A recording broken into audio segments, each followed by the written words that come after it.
స్థానిక సంస్థల ఎన్నికల్లో కాంగ్రెస్ పార్టీ విజయం సాధించే విధంగా కృషి చేయడం జరుగుతుందని కాంగ్రెస్ పార్టీ జిల్లా అధ్యక్షులు మాదేపల్లి సత్యానందరావు, ఐఎన్టీయూసీ జిల్లా అధ్యక్షులు తాళ్లూరి రాజు పేర్కొన్నారు. ఐఎన్టీసీ ఆధ్వర్యంలో దేశ మాజీ ప్రధాని రాజీవ్ గాంధీ జయంతిని ఘనంగా నిర్వహించారు. కాకినాడ సాంబమూర్తి నగర్ రాజు సర్కిల్ వద్ద ఐఎన్టీసీ ఆధ్వర్యంలో స్వర్గీయ రాజీవ్ గాంధీ జయంతిని ఘనంగా నిర్వహించారు.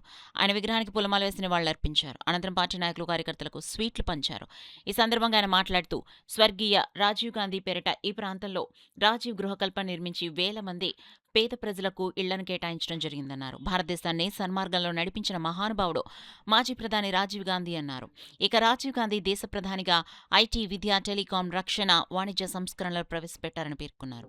ఈ కార్యక్రమంలో జిల్లా కిషన్ సెల్ జిల్లా అధ్యక్షుడు మేడిశెట్టి నారయ్య కాపు, జిల్లా ఎస్సీసెల్ విభాగం చైర్మన్ ఎం సూర్యప్రకాష్ రావు, ఐఎన్టీయూసీ ఎగ్జిక్యూటివ్ మెంబర్ వెంకటరమణ తదితరులు పాల్గొన్నారు.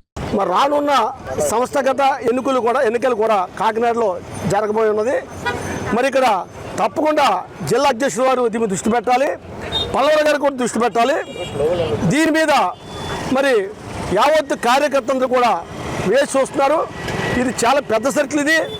ఇది ఇక్కడి నుంచి కార్మికులు కూడా వేలాది వందలాది మంది కార్మికులు కూడా పోర్టుకి అలాగే ఇండస్ట్రీకి బయలుదేరి వెళ్తుంటారు. కార్మికులే ఏరియా ఇది.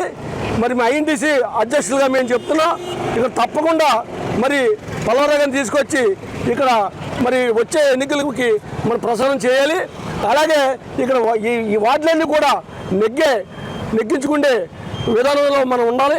కాబట్టి కాంగ్రెస్ పార్టీ ఆధ్వర్యంలో ఈవేళ రాజీవ్ గాంధీ గారి జయంతి జరుపుకోవడం మాకు అంతగా ఆనందం.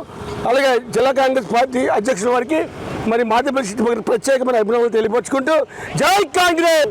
దివంగత నేత అయినటువంటి రాజీవ్ గాంధీ గారి 81వ జన్మదినోత్సవం సందర్భంగా కాకినాడ పట్టణం ఎందుగల డైరీ ఫారం సెంటర్లోని రాజీవ్ సర్కిల్లో ఆయన విగ్రహానికి పూలమాల వేసి పుట్టినరోజు వేడుకలను ఘనంగా కాంగ్రెస్ పార్టీ కుటుంబ సభ్యులందరి మధ్య జరుపుకోవడం జరిగింది.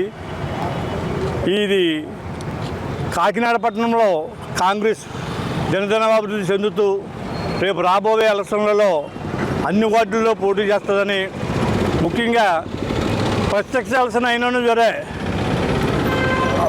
డైరెక్ట్ ఎలక్షన్ కూడా అభ్యర్థిని నిలబెట్టి గెలుపుకు కృషి చేస్తామని ఈ సందర్భంగా తెలియజేస్తాం.